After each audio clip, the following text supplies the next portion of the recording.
peeps, really quick. Didn't do too much decorating.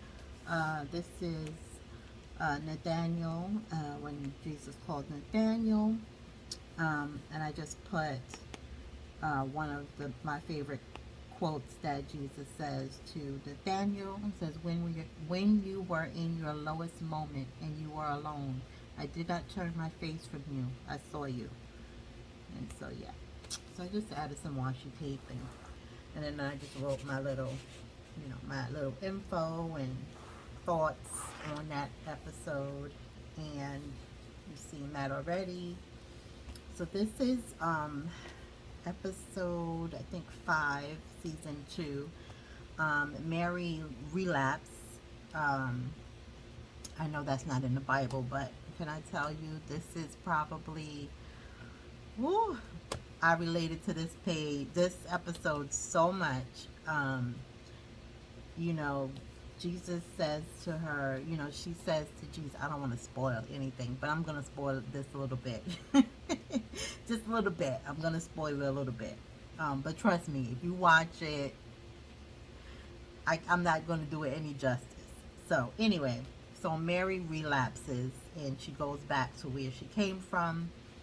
And when she comes back, um, of course she's ashamed, and she's, you know, hurt, and she feels bad because she disappointed Jesus, and she says to him that um,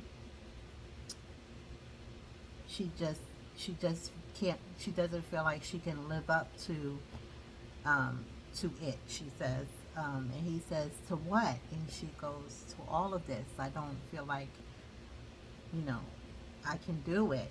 And he says to her, the Father just wants your heart. We just want your heart, and you've already given us that. It's like, do you really think that you would never sin, or what he says? You ever think that you was never going to sin, or I can't remember what else he said. I totally lost my train of thought.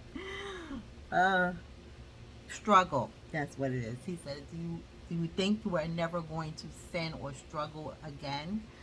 Um, and I was just like, wow, like I so related to that, because so many times I have, um, you know, said I just can't, I can't live up to, I don't know what, I felt like I had to be perfect, because when you give your life to God, you feel like you have to do everything perfect, and you can't make any mistakes, and you feel unworthy that He has to once again forgive you. And it's just, it's like I keep messing up, and and you just feel like, you know, eventually He's not gonna want me anymore. But that's not what it is.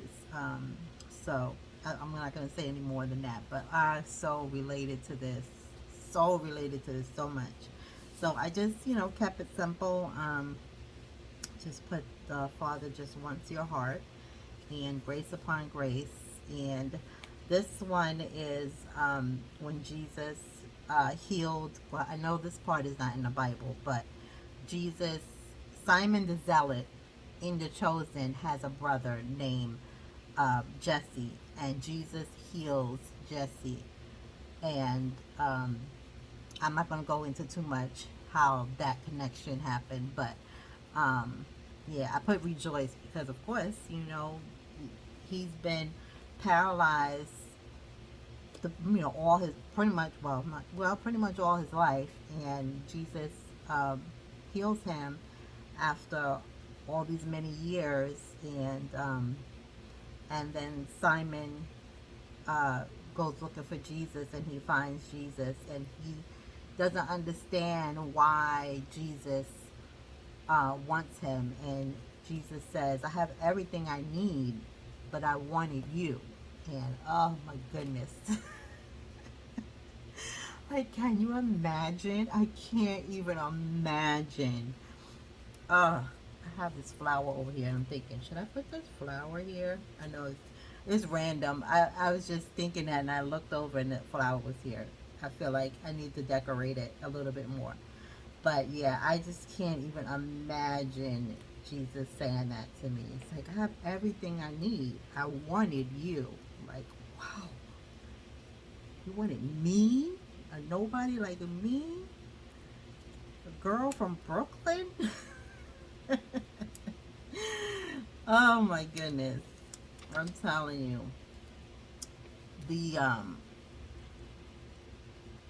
the creativity that they put along with, the scriptures is so good because it's so relatable. Like I said, I know, Mary relapsing is not in the Bible, but that story is so many people's story. And I think that is one of the reasons why The Chosen is becoming so popular, because it's relatable. Like, there's stories in The Chosen, mixed in with, of course, scripture that makes it so relatable. And I believe that is, I never thought about the disciples sitting around chatting and what they may say to each other. And I always thought the disciples, you know, Jesus called them, so they must be perfect. They must never made any mistakes or doubted. Well, we know they did doubt, but I don't know. It's just seeing it, and whether or not all of that is in the Bible or not, it just makes it so relatable because we all struggle. We all have doubts every now and then. I know I do. I've many times I felt like, like Mary, like I don't deserve to be, like she said, he fixed me once already, and I'm broken again. It's like, that is my life.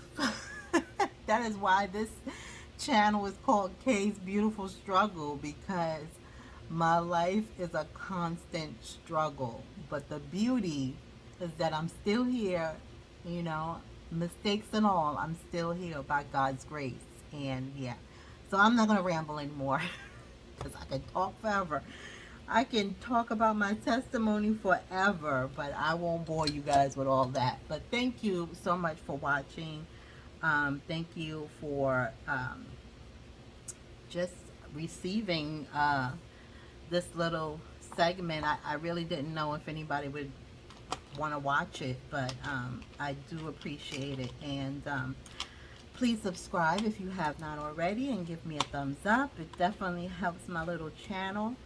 And I see you guys in, oh, before I go, I do have, sorry, I was trying to put my stuff, I have my journaling in here about this episode with Mary. And then I have another, this part here, I have some information in here about, there's another card behind that one that talks about this, and there's another scene where all the, like I said, all the disciples are sitting around, and they're kind of like getting to know each other and sharing things. And I put my thoughts about that episode. I don't have any pictures to go with that one, but I put that in there as well. So yeah, that is it. Again, I'm not going to ramble anymore. Thanks so much for watching, and I'll see you in the next one. Until next time, bye.